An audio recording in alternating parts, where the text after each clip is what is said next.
Hello everyone, কেমন আছেন সবাই? আশা করি সবাই ভালো আছেন। স্বাগতম নতুন ভিডিওতে। আজকের আমি এখন আছি বরিশাল নতুল্লাবাতে। আমি এইখান থেকে যাচ্ছিলাম। এই জায়গায় কোনো ভিডিও বানানোর ইন্টেনশনই ছিল না আমার। আমার ছোট ভাইরা ওরা দাঁড়াই রয়েছে, আমাকে ডাক দিল। তারপর আমি আসলাম, আসার পর ওরা এই জায়গায় এই এই দোকানটাতে অনেক জুস ফেমাস, লেবুর জুস অনেক ফেমাস। তো ওরা খাইতেছিল, দাঁড়াইছিল, আমাকে ডাক দিল, আমি আসলাম। তারপর আমাকে এক গ্লাস দিল। ওদের সাথে আছি, এই যে এই হলো গিয়ে শান্ত, হাই প্রান্ত। প্রান্ত, আর এই হলো গিয়ে রাফি।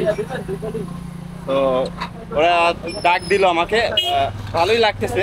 অনেকদিন পর ওদের সাথে দেখা, প্রায় 1 বছর হয়ে মনে হয় না, 1 বছর পরে দেখা, ভালোই লাগতেছে।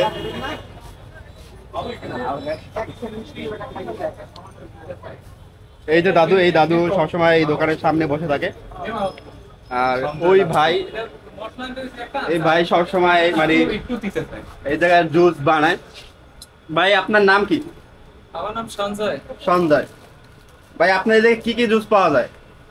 ভাই আমার এখানে লেমন, তারপর লাচ্ছি, কলা, এই মোটামুটি কোল্ড কফি। কিন্তু আপনি বলছেন আপনার এই জায়গায় সবথেকে কোন জিনিসটা ফেমাস, যেটা দেখে সবাই আসে আপনার কাছে? না না, ওইগুলো না, এই যে মানুষ খায় ভালো লাগে, মানুষ খায় ভালো লাগে। এই আছে। ও আচ্ছা, এমনিতে অন্য কিছু নাই আর? আমাদের সিজনাল তো এই আমাদের বেনাবে, এটা দেখলেই তো। আচ্ছা, এই যে তার এই জায়গায় চারটা আছে, এই জায়গা থেকে দেখতে পারেন যে তার এই জায়গায় কি কি পাওয়া যায়। অনেক ফেমাস নতুল্লাবাতে, সবাই তাকে চিনে। এই নতুল্লাবাদের মধ্যে তার জুসটা অনেক ফেমাস। তার এই জায়গায় সবাই খাইতে হয়, অনেক দূর থেকেও খাইতে হয়। যদি আপনার সময় অবশ্যই আসবেন নতুল্লাবাতে। আপনার ঠিকানাটা কি, এই দোকানের নাম কি? এটা হলো সেন্ট্রাল পার্ক মার্কেট, নতুন বাস।